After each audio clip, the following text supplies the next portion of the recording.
पन्हाळा ते पावनखिंड ही शौर्य गाथा अनुभवण्यासाठी मागच्या अनेक वर्षांपासून विविध संस्थांच्या माध्यमातून मोहिमेचं आयोजन केलं जात आहे। 12 आणि 13 जुलैची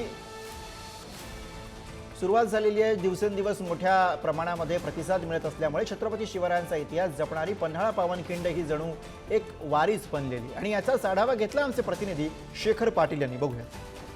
पन्हाळा पावनखिंड शौर्यगाथा अनुभवण्यासाठी गेल्या अनेक वर्षांपासून पन्हाळा पावनखिंड पदभ्रमंती हा एक प्रवास जो आहे तो याचं आयोजन गेल्या अनेक दिवसांपासून अनेक वर्षांपासून खरं तर केलं जाते।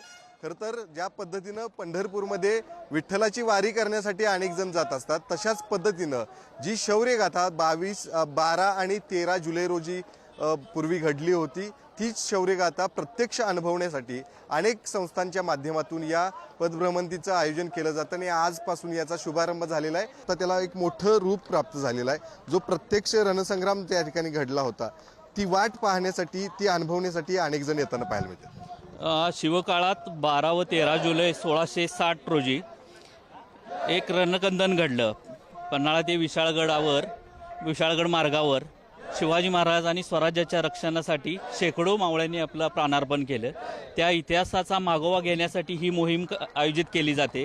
दरवर्षी हजारोच्या संख्येने शिवभक्त या मोहिमेत सहभागी होतात। कॅमेरामॅन ओंकार वळवडेसह शेखर पाटील, पुढारी न्यूज, पन्हाळा, कोल्हापूर।